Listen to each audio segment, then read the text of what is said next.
Dans un monde où l'on n'a jamais une deuxième occasion de faire une première bonne impression. Un monde où la violence est de mise et où la haine attire. À l'heure où les problèmes de malnutrition et de famine envahissent l'Afrique à vue d'œil, des connards ont jugé utile de modérer leur façon de manger et de casser les couilles à toute la société qui les entoure. Asseyez-vous 3 minutes et préparez-vous un verre bien frais, va y avoir des descentes d'organes. Je vais vous montrer ce qu'on peut faire à un fils de pute qui a la même couleur de peau que nous mais pas la même alimentation. Parce que oui, j'ai encore jamais vu un négro manger des racines de tulipes grillées accompagnées de frites en poussière de sapin. Si vous êtes vegan, fermez directement cette vidéo, allez vous foutre votre tofu dans le cul, on n'est pas venu là pour niaiser dans la fournaise.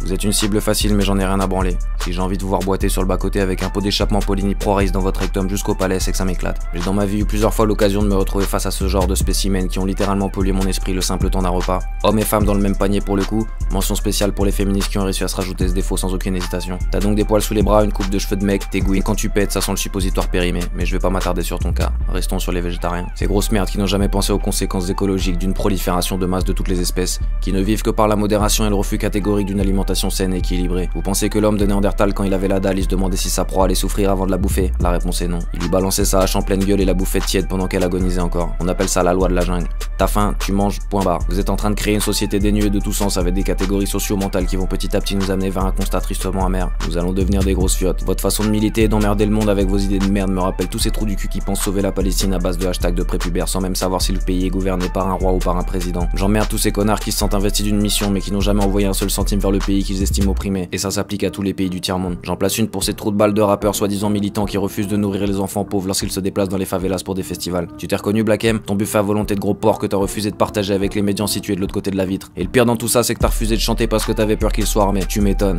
Ça fait bizarre d'être confronté à la réalité, hein mon pote. Et pour les gens détectives, je vous laisse faire vos recherches à propos du festival Planeta Gingat 2016. Revenons-en à nos végétariens.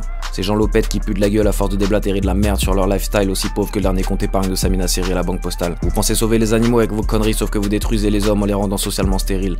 S'interdire de manger du miel parce que le miel ça vient des abeilles est quand même la plus belle des conneries que j'ai pu entendre dans ma vie. Les mecs se disent végétaliens mais continuent d'acheter des canapés en cuir en promo sur vente privée. Où est la logique? Parce que vous avez une vie de merde, vous vous sentez obligé de l'étaler à tous les niveaux? Je vous mets dans le même panier que tous les tocards qui ont investi dans des clopes électroniques et qui t'expliquent à la première occasion comment on recharge, quelle dose de nicotine il faut mettre et s'il vaut mieux se la prendre dans le cul avant la tracher et vice versa. Si tu veux sauver les animaux, porte tes couilles pour de vrai, va en pleine nuit dans un cirque et vole-les tous. Loue un bus et va les ramener au Kenya en écoutant Julien Doré en buvant tes putains de thé aromatisés de chez Starbucks à 6 €. Je te mets au défi d'arriver à Nairobi ou Ouagadougou et de demander aux gens du marché s'il y a du gluten dans leur pain. Ils vont tellement se marrer que tu vas finir au fond d'un puits avec un buff qui te touillera à la rondelle jusqu'à ce que tu acceptes le fait que t'es une merde. Maintenant détrompez-vous, je préfère les animaux à la race humaine et les actions humanitaires au final de Coupe du Monde. Simplement, et vous l'aurez compris, je déteste 90% des gens qui pensent pouvoir te convertir à une cause alors qu'une position sur un concept doit se faire de façon autonome. C'est pareil avec la religion, la politique et tous les mots qui finissent par isme. Informez-vous, restez discret, pensez de façon lucide et réfléchie. Un jour le monde changera mais je serai plus là pour le constater. En attendant, allez tous vous faire enculer.